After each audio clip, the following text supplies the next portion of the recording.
A boy. High fever. The doctors have already left.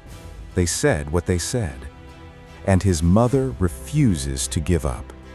She takes from a drawer the only sacred object she has, the robe of a friar, the most famous friar in all of Italy. She lays it over the boy's body. She closes her eyes, and she prays.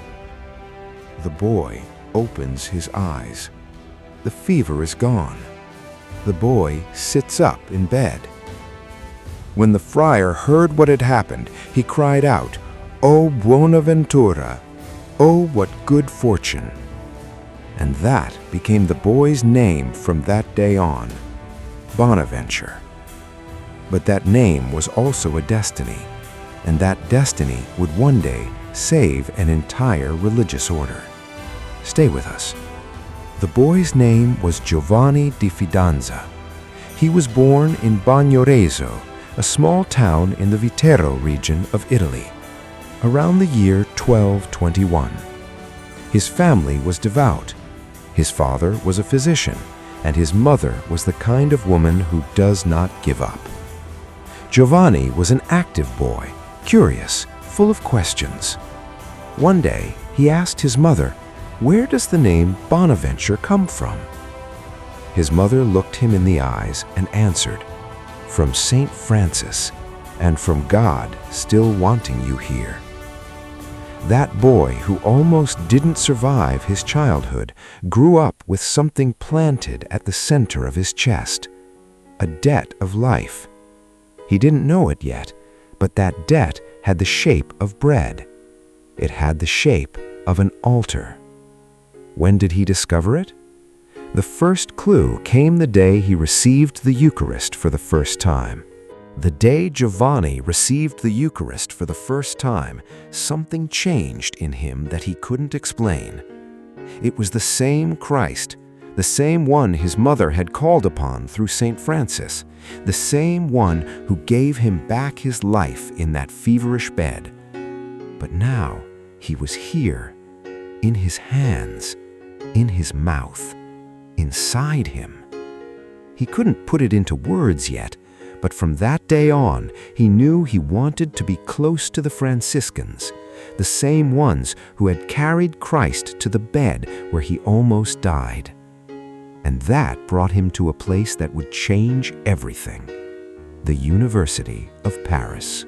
Giovanni arrived in Paris as a young man.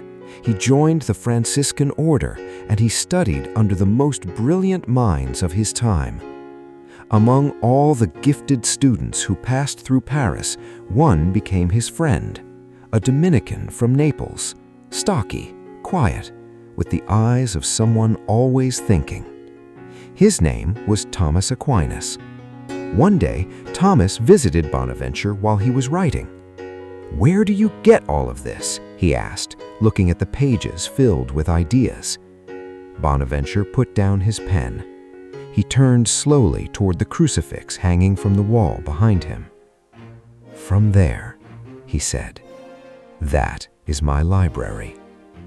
Thomas understood immediately, because both of them knew that the deepest knowledge doesn't come from books. But we'll come back to that. First, the Franciscan order has a very serious problem. Year 1257. Bonaventure is 36 years old, and the Franciscan order is on the edge of collapse. Since the death of Saint Francis, the order had split into two camps, those who wanted more comfort and those who wanted radical, absolute poverty, no exceptions.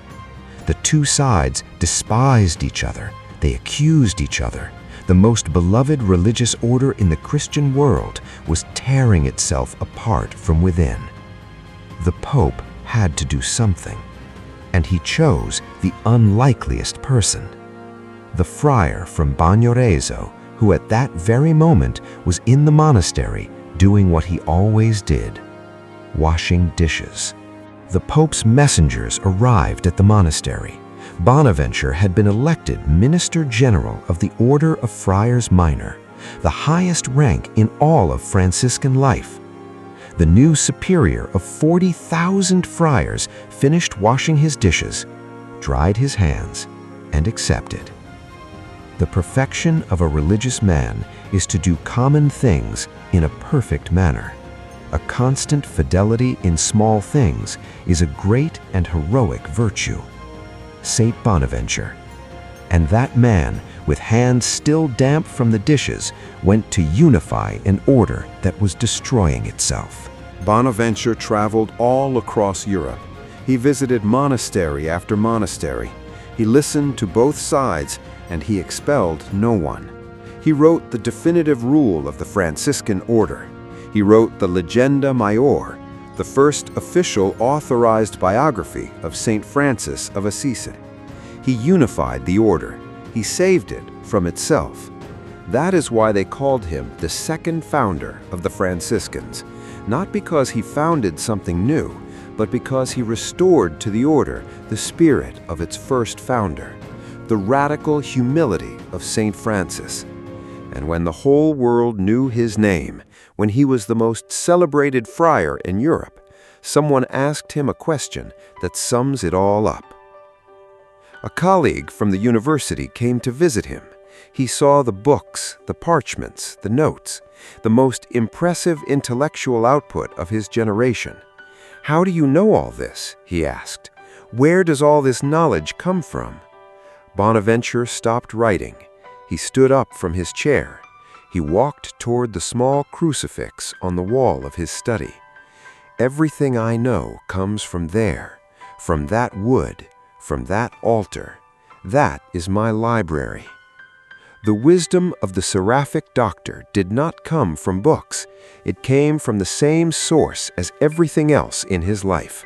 Christ in the Eucharist, the same Christ who healed him as a child, the same Christ placed in his hands at his first communion, the same Christ he found every morning at the altar. And that same Christ was there in 1273 when the messengers arrived again, this time with something far more important than the position of Minister General. Pope Gregory X named him Cardinal Bishop of Albano, the highest rank in the Church, second only to the Pope himself. The messengers arrived with the red cardinal's hat. They asked for the most celebrated friar in Europe. They found him at the monastery, washing dishes, again. "Hang that hat on that branch," he pointed to a tree in the courtyard. "As soon as I finish here, I'll put it on." The messengers hung the red cardinal's hat on the branch. They waited. Bonaventure finished scrubbing, dried his hands, walked to the tree, took the hat and put it on. A cardinal with damp hands, the seraphic doctor still in his monastery apron, the man who saved the Franciscans by being the most Franciscan of all. And where did that peace come from? Where did that joy come from? The joy that never left him. Spiritual joy is the greatest sign of the divine grace dwelling in a soul. Saint Bonaventure. It comes from there, from the same place where everything began, from that altar. And that brings us back to the very first image of this video, a boy in a deathbed with a friar's robe laid over his body. Giovanni Fidanza died on July 15, 1274, in Lyon, France, while working on the reunion of the Eastern and Western Church. He was between 52 and 57 years old. In 1482, Pope Sixtus IV canonized him. In 1588, Pope Sixtus V declared him a doctor of the Church, the seraphic doctor. But the truest title he ever carried was the title Saint Francis gave him when he was a dying child, Bona Ventura, good fortune, good journey. It comes from there, from that altar, from that red lamp that never goes out, from that Christ who waited for Giovanni when he had a fever, who waited for him at his first communion, who waited for him every morning at the monastery. And that same Christ is waiting for you today. Will you come with me? If this video reached you, share it with someone who needs to hear that God still wants them here.